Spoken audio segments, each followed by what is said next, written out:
Imana ishimwe cyane kandi ihabwe icyubahiro ikaze mu iteraniro ry'uyu munsi kandi Imana ishimwe ndetse Imana ibahe umugisha cyane cyane abaririmbyi. Imana ibagirire neza abanyeshuri mwakoze kandi guhimbaza Imana mu ndirimbo.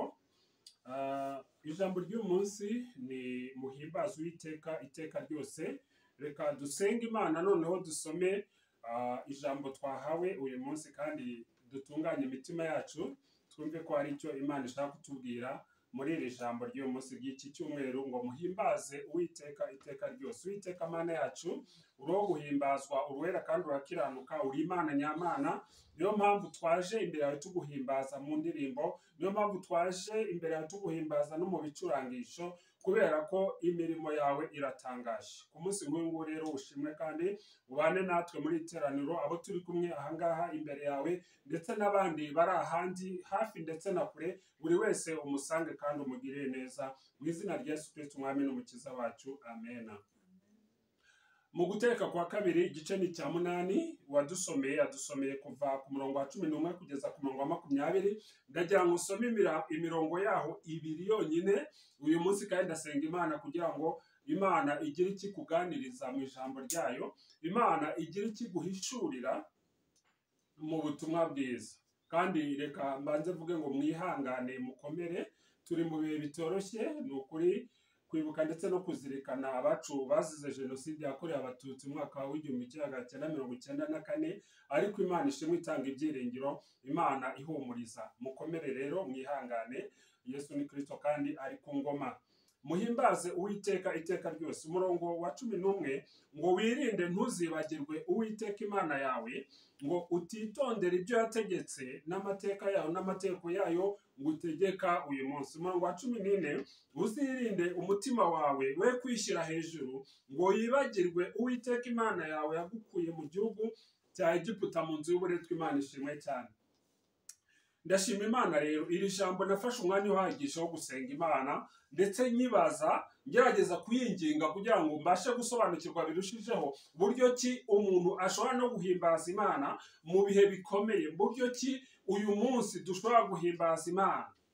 Ariko Imana ishimwe cyane kuko yampaye ingero zitandukanye z'abahimbaje Imana no mu bihe byari bikomeye. Ijambo ry'Imana muri Zaburi y'ijana riratubwira ngo mwabari mu isi yose mwe muvugirize Uwiteka impundu. Haleluya. Mukorere Uwiteka munezerewe, muze mu maso ye muririmba.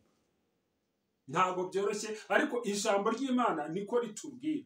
Dukorere Uwiteka tunezerewe, tuze mu maso ye turirimba. Imana ishimwe cyane. Umukristo udahimbaza Imana, ni ikibazo gikomeye cyane. Ni nk'umwana w'uruhinja ushobora kuvuka ntarire, ababyaza bakwibaza uko bimeze. Niyo mpamvu nubona akanya cyane cyane, ndetse uramutse uri kumwe na bene data, muri Zaburi ya 34 hatwereka ko noneho iyo duhimbaza turi hamwe bizana imbaraga kandi Imana ikarushaho n'ubundi kubana natwe. Nzahimbaza Uwiteka iminsi yose, ishimwe rye rizaba mu kanwa kanjye iteka. Umurongo wa 4 Zaburi 34 ngo mufatanye nanjye guhimbaza Uwiteka. Imana ishimwe cyane. Mu gihe duhimbaza ntugasigare wicaye cyangwa se ngo ubumbe akanwa kawe, ahubwo mureke dufatanye guhimbaza Uwiteka. Kandi uyu munsi ndashima Imana kuko iradusobanurira mu ijambo ryayo ibanga n'imbaraga ziri mu guhimbaza Uwiteka. Kubera iki duhimbaza Uwiteka? Kuko n'Uwiteka nyine ni Imana nyamana, kandi tuhimbaza Imana kubw'imirimo yakoze, kubw'imirimo ikora uyu munsi no kubw'imirimo izakora. Haleluya. Numenya Imana gake rero uzayihimbaza gake, ariko numenya Imana ukayisobanukirwa cyane uzayihimbaza cyane, kandi uzasanga yuko Uwiteka Imana ijya inezererwa gutura mu mashimwe no guhimbaza no kuramya kw'abayizera. Imana ishimwe cyane. Umuziki rero n'indirimbo no kuramya no guhimbaza harimo ibanga rikomeye. Burya Rusuferi yari marayika mu ijuru ashinzwe guhimbaza, ashinze umutwe w'abamarayika bahimbaza, ariko aza kwishyira hejuru, aza kwikomeza, aza kwinjirwamo muri we n'ikintu cyo kwihimbaza no kwishyira hejuru, maze aza kujugunywa mu isi. Muri Ezekiyeli 28 aza rero ari Satani kandi aza afite uburakari bwo kwica, kwiba ndetse no kurimbura. Muri Yohana igice cya 10 umurongo wa 10 mu byahishuwe ngo iyo niyo ya nzoka ya kera, uwo ni Satani waje ashaka kugira ngo yangize. Ariko Imana ishimwe cyane kandi ni ukuri habwa icyubahiro. Kubera iki? Kuko hari bene data bizera mu gihe cyabo babashije guhimbaza Imana, ndetse no mu bihe bikomeye no mu bihe by'umubabaro babashe guhimbaza Imana kandi Imana yabaneshereje. Imana ishimwe cyane. Umukozi w'Imana Dawidi nubwo yagaragaraga nkaho ahari ari mu bibazo ndetse ahigwa, nubwo yagaragaraga ko ari mutoya, ariko Imana yari yaramutoranyije kandi yari yamuhaye ibanga ryo guhimbaza, ibanga ryo kuramya, ibanga ryo guhimbaza Zaburi n'ibihimbano by'umwuka. Niyo mpamvu ubwo umwuka mubi wateraga kuri Sawuli, Dawidi agahimbaza.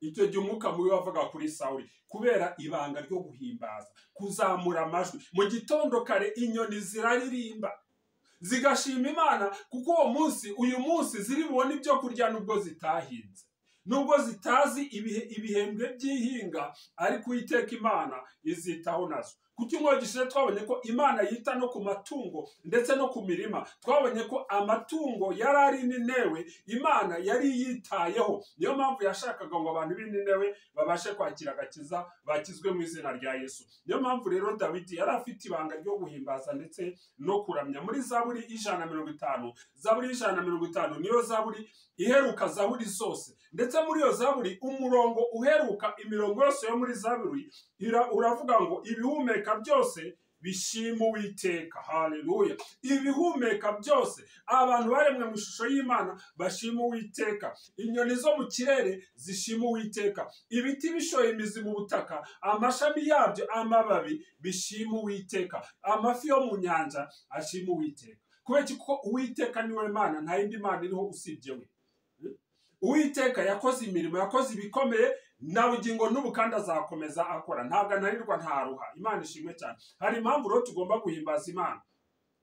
Tugomba guhimbaza kubera ukwiri, tugomba guhimbaza kubera imirimo yayo. Ariko reka turebe mu ngingo 3, ndetse Bibiliya idufashe gusobanukirwa kugira ngo uyu munsi n'iminsi ikurikiye tumenye ibanga n'imbaraga biri mu guhimbaza. Impamvu ya mbere, hari impamvu yo mu gihe cya kera.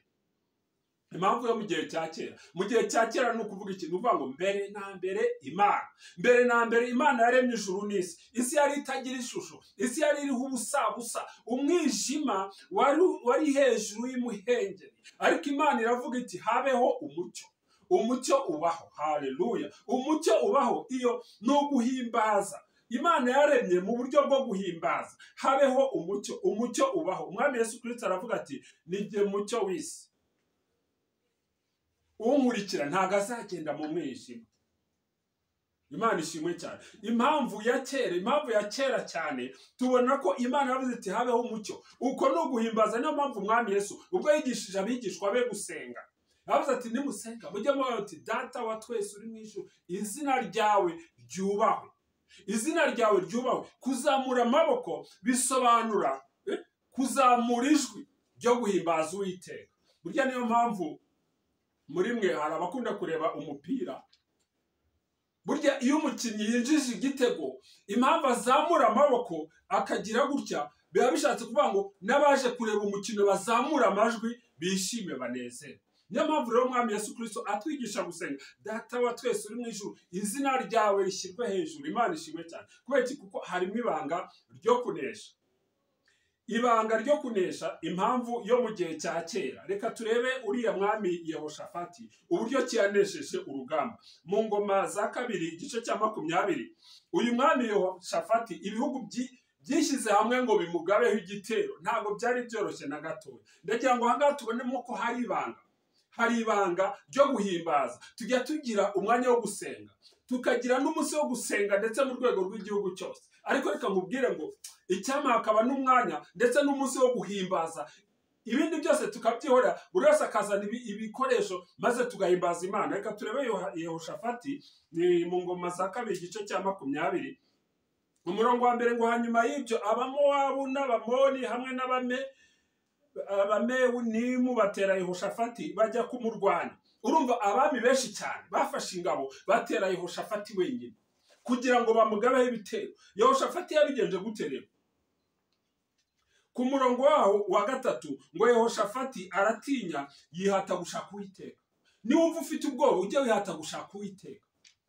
Abanyeshuri turi kumwe uyu munsi hano ndagira ngo mbibutse ko nihagira isomo wumva ko ryaguteye ubwoba wihutire kwigushyizaho umwete, wihutire gushaka Uwiteka. Haleluya. Yehoshafati yihutira gushaka Uwiteka. Umurongo wa 13 mu ngoma za 2 ngo nuko abayuda bose bahagarara imbere y'Uwiteka bari kumwe n'abana bato n'abagore babo n'abana babo bakuru, buri wese ashaka Uwiteka. Kubera iki? Kuko ibihugu byazanye igitero, ibihugu birenga 5 byamuhagurukiye. Ntabwo byari byoroshye. Muhimbaza Uwiteka iteka ryose. Reka nkubwire ibanga Yehoshafati yakoresheje. Dusome umurongo wa 22 mu ngoma za 2 igice cya 20 ngo batangiye kuririmba no guhimbaza Uwiteka ashyiraho abo gucira igico Abamoni n'Abamowabu n'abo ku musozi Seyiri bari bateye Ubuyuda baraneshwa. Imana ishimwe cyane. Batangiye kuririmba no guhimbaza. Nta yindi ntwaro Yehoshafati yakoresheje usibye guhimbaza Uwiteka Imana. Biratangaje cyane. Ndetse kubyumva mu buryo bwa siyanse ntabwo byumvikana. Iyo usomye iki gice cyose usanga Uwiteka yarababwiye tumva rero noneho mbabwire nubwo mubona ari benshi cyane nimumanuke mu bateye. Baramanuka. Icyo gitero ntabwo bagiye ngo barwane, ahubwo icyo bakoze baragiye banyaga. Nuvuga ngo Imana yabateje ikintu cyo kugira ngo basubiremo ayo mahanga yose yari yateye Yehoshafati, basubiranyemo baramarana. Noneho Yehoshafati n'ingabo ze bo baragenda basahura imitungo yabo. Bamaze iminsi 3 batwara ibifite umumaro n'agaciro. Nta rugamba bigeze barwana na gato. Bakoze ikirero. Umurongo wa 22 batangiye kuririmba no guhimbaza Imana. Kubw'ibyo hari impamvu tugomba guhimbaza Imana, impamvu tubona no mu gihe cya kera. Mu guhimbaza rero ni ngombwa kwishingikiriza ku masezerano. Kubera iki? Kuko Imana yari yarababwiye ngo ntabwo urugamba ari urwanyu. Ntabwo urugamba rurwanya. Umurongo wa 15 ngo mwitinya kandi mwe gukurwa umutima n'izo ngabo nyinshi, kuko urugamba atari urwanyu ahubwo ni urw'Imana. Urugamba ntabwo ari urwawe, ni urw'Imana. Tunyura mu bidukomereye duhura n'ibitero bitari bimwe, ariko urugamba ntabwo ari urwanyu ahubwo umurimo wawe ni wo kubasahura ubutunzi bwabo, no kugira ngo Uwiteka Imana ibatere basubiranemo bamarane. Nibarangiza wowe ugende gusa ufata ibyo Uwiteka Imana yakugabiye. Imana ishimwe cyane. Kubw'ibyo rero hari impamvu tugomba guhimbaza Imana, tugomba guhimbaza Uwiteka iteka ryose. Ni ukuri Yehoshafati ntabwo byari bimworoheye. Yari ari mu bihe bibabaje, yari ari mu bihe bigoye, yari ari mu bihe biruhije, ariko yaneshesheje guhimbaza. Yaneshesheje guhimbaza, ntabwo yigeze akubitaho imigeri. Reka turebe impamvu ya kabiri. Icya kabiri, hari impamvu mu gihe cya none. Mu gihe cya none hari impamvu tugomba kubona yo guhimbaza Imana. Reka turebe umugaragu w'Imana Pawulo. Ijambo ry'Imana mu Byakozwe no mu gice cya 16 umurongo wa 25. Yohana 16 umurongo wa 25. Byakozwe n'intumwa 16 umurongo wa 25 ngo ariko mu gicuku Pawulo na Sila barasenga baririmbira Imana. Izindi mbohe zirabumva. Uwo mwanya habaho igishyitsi cyinshi, imfatiro z'inzu ziranyeganyega, inzugi zose zihera ko zirakinguka, iminyururu ya bose iradohoka. Imana ishimwe cyane.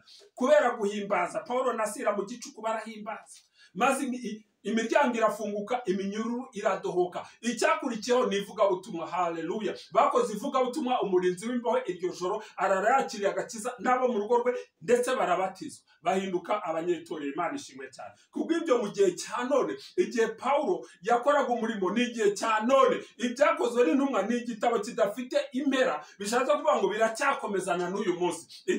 Itorero rimaze gutangira n'ubu riracyakomeje umurimo. Guhesheje umugisha mu izina rya Yesu kugira ngo n'ubu nakingiraniwe ahantu nk'aho Pawulo na Sila bari ugira ibanga ryo kuzamura ijwi imbere y'Imana, kuko tubonye ko ni ibanga rikingura imiryango, ni ibanga ritura hasi iminyururu. Imana ishimwe cyane. Kubw'ibyo rero no mu gihe cya none dushobora guhimbaza Imana kandi bikemera, maze Imana igakora ibitangaza. Icya gatatu, hari impamvu mu gihe kizaza. Mu gihe kizaza tuzahimbaza Imana. Umwami Yesu Kristo yavuze ati ngiye kubategura aho muzaba kugira ngo aho ndi namwe mubeyo.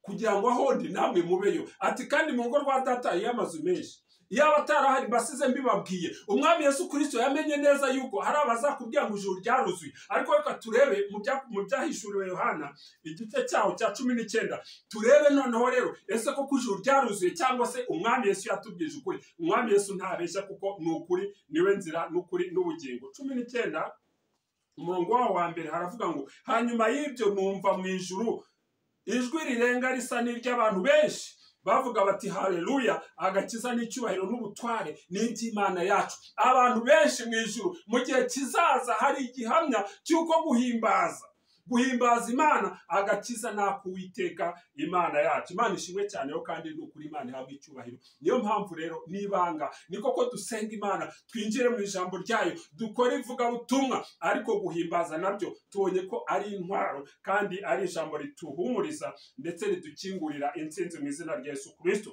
Kubw'ibyo rero duhimbaza Imana yaduha ubugingo buzima, tuyizamurira amaboko buri munsi, kandi turabana b'Imana kuki twahawe ubutware n'irangamimerere ry'abana b'Imana. Maze umwami Imana akavuga ati ndi hagati muri mwe. Umwami Yesu akavuga ati nzabana namwe iminsi yose kugeza ku mperuka. Kubw'ibyo rero tujye duhimbaza Imana, twebwe abagihumeka, twebwe abariho uyu munsi, ni ukugira ngo duhimbaze Imana, dukore ibyo ishaka, tugendere mu gukiranuka, dufashe isezerano kandi twumvira Imana.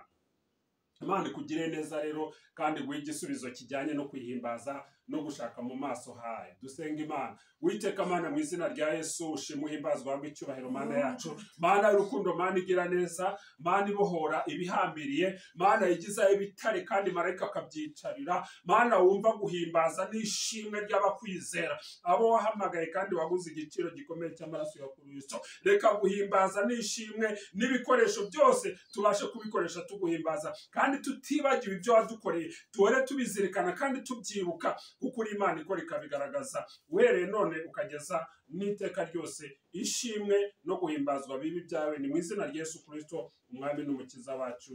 Amen.